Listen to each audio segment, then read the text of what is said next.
Halo semuanya, selamat datang di channel Veronica Zara, tempat di mana kita bongkar habis dunia pinjol tanpa sensor. Di video kali ini, Vero ingin berbagi informasi penting, yaitu gagal bayar di Easy Cash itu tergolong aman.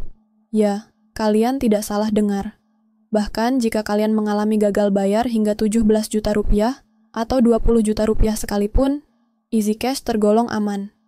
Buat kalian yang saat ini sudah gagal bayar di Easy Cash, wajib tonton video ini sampai habis. Dan buat yang belum gagal bayar, tapi sedang mempertimbangkan atau berjaga-jaga, video ini tetap penting ditonton biar tahu kenapa gagal bayar di Easy Cash nggak semenakutkan yang dibayangkan. Alasan pertama, Easy Cash tidak memiliki akses ke galeri maupun kontak di HP kalian. Coba cek langsung di pengaturan izin aplikasi. Easy Cash nggak meminta izin untuk galeri atau kontak. Artinya, mereka nggak bisa salin atau sebar foto dan data pribadi kalian. Ini beda banget sama pinjol lain apalagi yang terhubung ke e-commerce besar, kayak Tokopedia atau Shopee, yang diketahui suka akses kontak dan nagih ke nomor-nomor yang pernah kalian isi pulsa. Bahkan OJK pun udah kasih teguran soal ini. Tapi Easy Cash nggak seperti itu. Kalian nggak perlu takut data tersebar. Tapi tetap hati-hati ya guys. Walaupun mereka tidak punya foto pribadi kita atau kontak-kontak kita selain Kondar, kalau kalian berantem dengan DC Easy Cash di WA, foto pengajuan kalian bisa saja disebar di grup-grup Facebook. Nah, maka dari itu jangan pernah membuat DC-DC ini marah ya guys. Kita ngalah aja, dan nggak usah ditanggepin. Alasan kedua, Easy Cash nggak punya DC lapangan. Penagihan cuma lewat WhatsApp, SMS, atau telepon. Emang sih kadang ada yang ngaku-ngaku dari lapangan, tapi itu cuma buat nakut-nakutin aja. Faktanya, nggak ada DC Easy Cash yang bener-bener datang ke rumah. Ini berdasarkan data yang Vero punya sampai saat ini ya guys. Data perusahaan Easy Cash belum merekrut DC lapangan. Jadi, kalau kalian gagal bayar, tenang aja. WA penagihan yang katanya DC lapangan itu mau datang. Itu cuma strategi tekanan psikologis, bukan ancaman nyata. Di sini juga ada yang tanya apakah Easy Cash ada DC lapangannya. Dan kalau dilihat dari komentarnya, maka banyak yang bilang tidak ada. Alasan ketiga kenapa gagal bayar di Easy Cash tergolong aman adalah karena Easy Cash sudah bekerja sama dengan penyedia asuransi kredit. Misalnya, ada investor yang meminjamkan uang ke kalian lewat Easy Cash. Kalau kalian gagal bayar, Easy Cash bisa klaim ke asuransi seperti Reliance atau Intra Asia. Hal ini tertulis jelas di website Easy Cash di halaman pendanaan khusus buat investor. Mereka bilang dana investor dilindungi oleh asuransi, jadi tetap aman. Artinya buat kalian yang pinjam, kalau pinjaman itu sudah ditanggung asuransi, utang kalian dianggap lunas secara sistem. Tapi memang butuh waktu yang lama guys. Dan setiap nasabah mendapatkan waktu asuransi yang variatif.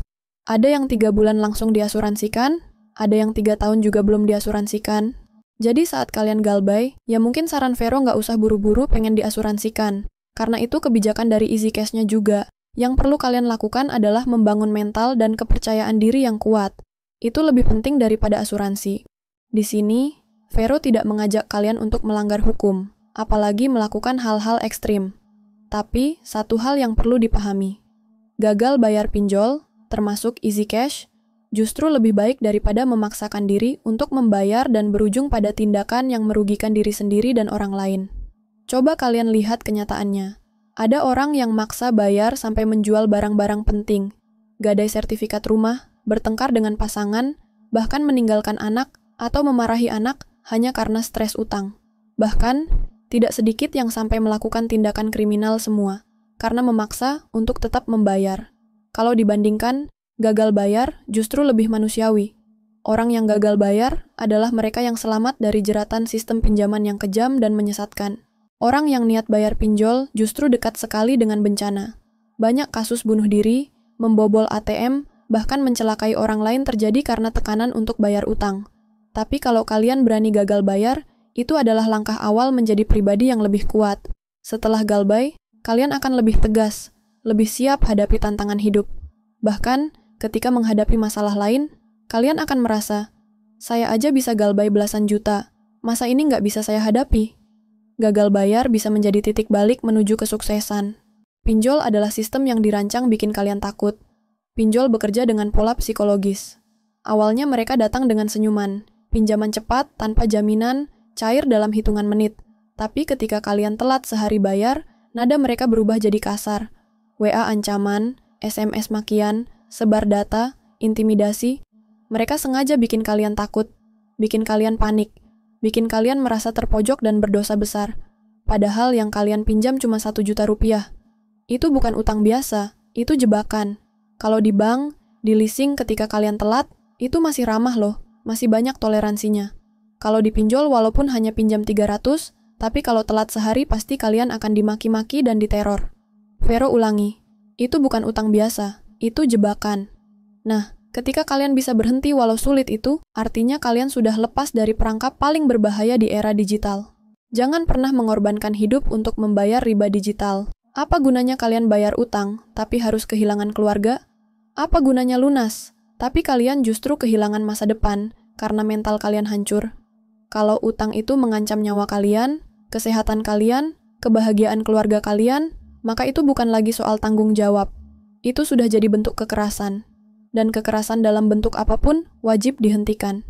Vero tahu kalian capek. Vero tahu kalian takut. Tiap malam kepikiran, tiap pagi lihat HP langsung panik kalau ada notifikasi masuk, tapi kalian tidak sendiri. Banyak yang sudah ada di titik itu dan berhasil bangkit. Gabunglah dengan komunitas yang saling dukung, kalian bisa subscribe di channel ini dan komen di video ini. Yang lainnya juga bisa saling menguatkan. Nanti kalian akan tahu, ternyata ada ribuan, bahkan jutaan orang lain yang mengalami hal serupa. Dan mereka tetap hidup, tetap bisa senyum, tetap bisa kerja, tetap bisa membangun kembali ekonomi keluarganya, tanpa harus tunduk pada ancaman pinjol. Jika kalian masih merasa dikejar, masih merasa harus membayar demi menghindari rasa malu, coba tanya ke diri sendiri, apa yang lebih berharga? Uang atau hidup?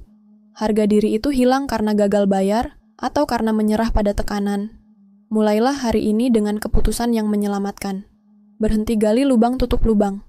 Berhenti mengorbankan diri demi sistem yang tidak adil. Beranilah untuk gagal bayar.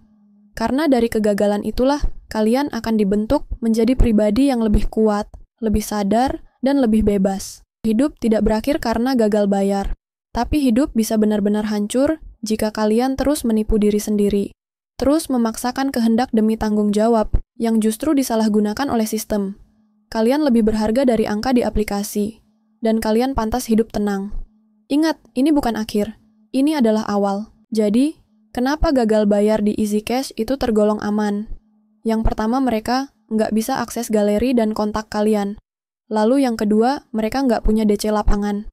Lalu yang ketiga, mereka di-backup oleh asuransi kredit yang bisa melunasi pinjaman macet. Sampai ketemu di video berikutnya bersama Vero. Mari kita semua berdoa.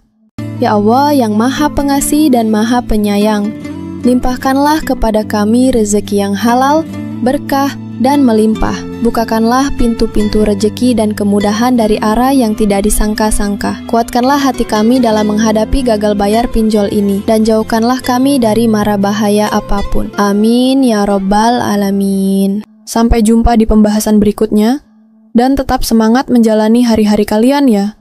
Semoga penjelasan ini bermanfaat.